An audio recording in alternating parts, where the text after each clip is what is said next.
Hello दोस्तों, JavaScript training series day 3 में आपका स्वागत है।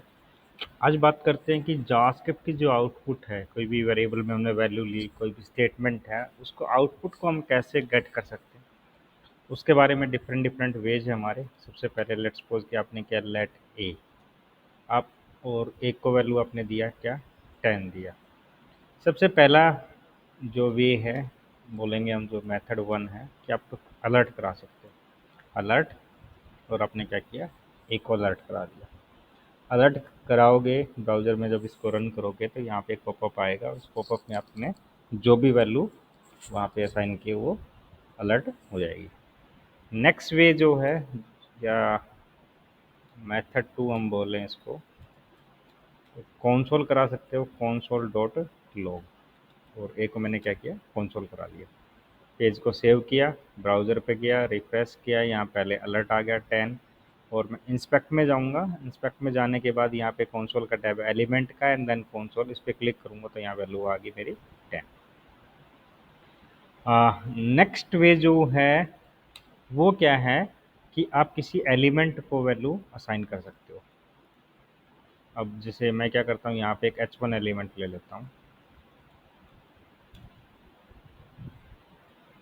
और उसको आईडी देता हूँ, जैसे ईयरली 1।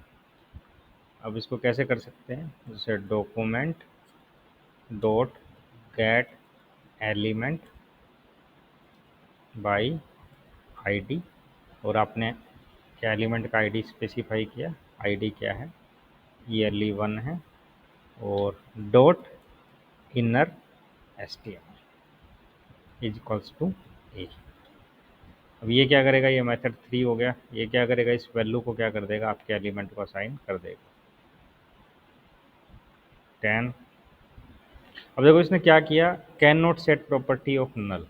अब ये यहाँ क्या हुआ, जब आपका पेज रेंडर हो रहा था तो उस टाइम पे ये एलिमेंट इसको मिला नहीं, क्योंकि एलिमेंट क्या है, जब ब्राउज़र किसी भी पेज को रेंडर करता है ना तो लाइन बाय लाइन करता है। अब यहाँ इसने क्या किया, जावास्क्रिप्ट को एग्जीक्यूट किया और यहाँ पे एलिमेंट इसको मिला नहीं। तो इसके लिए मैं क्या करता हूँ, इस जावास्क्रिप्ट को बॉडी के क्लोज से पहले रख देता हूँ। अब यहाँ पे क्या है, जब पेज रेंडर होगा तो उस टाइम पे h1 एलिमेंट आ जाएगा जिसकी आईडी क्या ELE1 है, और ये यहाँ पे एरर हमें नहीं देगा। एक कॉमन प्रॉब्लम है, मिस्टेक है, कई बार आप भी फेस करोगे, तो इसका सोल्यूशन यही है कि आप उसको बाद में अपनी जावास्क्रिप्ट को रख दो। अब देखो यहाँ क्या हुआ, इस h1 एलिमेंट को वैल्यू 10 आ गया। नेक्स्ट जो मेथड है वो क्या है, मेथड 4। आप डॉक्यूमेंट डॉट राइट कर दो और उसके अंदर क्या कर दो, ए डाल दो।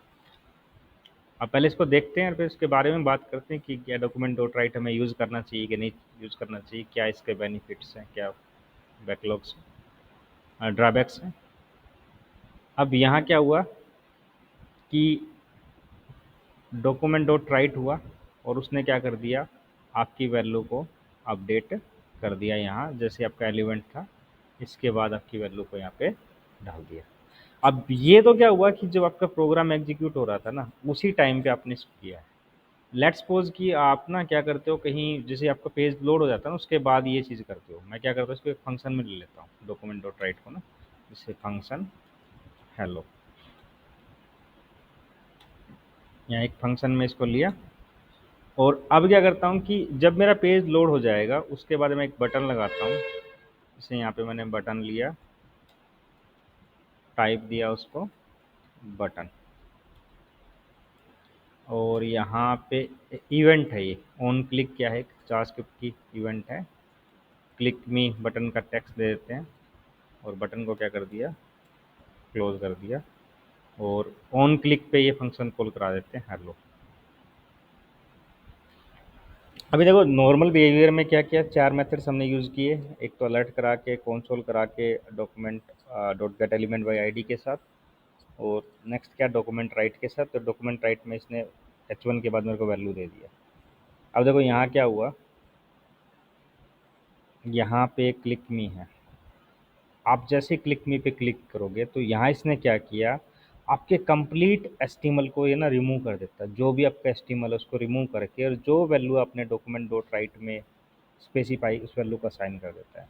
तो इस चीज़ का मैं ध्यान रख, पहली बात तो क्या कि हमें डॉक्यूमेंट डॉट राइट को स्पेसिफिक सिचुएशंस में ही यूज़ करना है और एग्जीक्यूशन के टाइम पे ही यूज़ करना। अगर आप इसको पेज के लोड होने के बाद करते हो, लेट्स सपोज कि मैं इसमें कुछ टेक्स्ट ले लेता हूँ, कुछ हेडिंग्स और ले लेता हूँ, this is a web page to demonstrate the JavaScript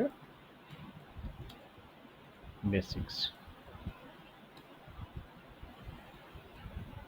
यहाँ पे मैं क्या करता हूँ, उसको रिफ्रेश किया, अलर्ट भी आ गया, मेरा कंसोल भी हो गया, ये कंटेंट जो है H1 में लिया था ये भी दिख रहा है, ये 10 भी आ गया जो वेरिएबल के असाइनमेंट के थ्रू आया।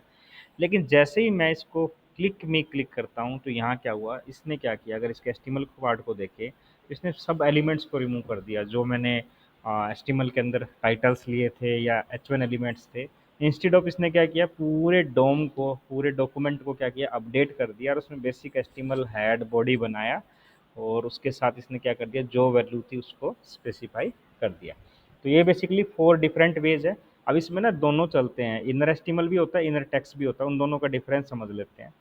जैसे मैं यहाँ एक एलिमेंट और लेता हूँ, बेसिकली मैं डिव लेता हूँ ना, यहाँ पे इन दोनों को क्या ले लेता हूँ, डिव लेता हूँ। H1 की जगह मैं इसको क्या लेता हूँ, इसको भी डिव ले लेता हूँ और यहाँ डिव पे क्लोज कर दिया। अब इनर एस्टिमल में मैं क्या करता हूँ, यहाँ पे जैसे H1 और प्लस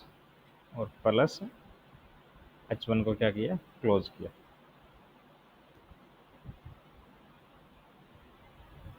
तो यहाँ पे एक तो इनर एस्टिमल प्रॉपर्टी होती है हमारी और एक होती है इनर टेक्स्ट।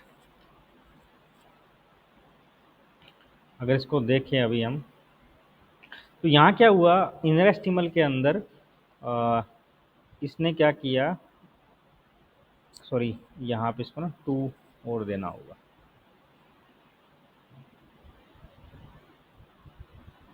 यहाँ देखो क्या हुआ, यहाँ पे जो पहला H1 था जिसका आईडी क्या था, ELE1 था, उसको तो क्या कर दिया इसने, H1 को एलिमेंट को इसने क्या किया, रेंडर किया, उस वैल्यू को उस एलिमेंट के अंदर क्या कर दिया, रिप्रेजेंट कर दिया।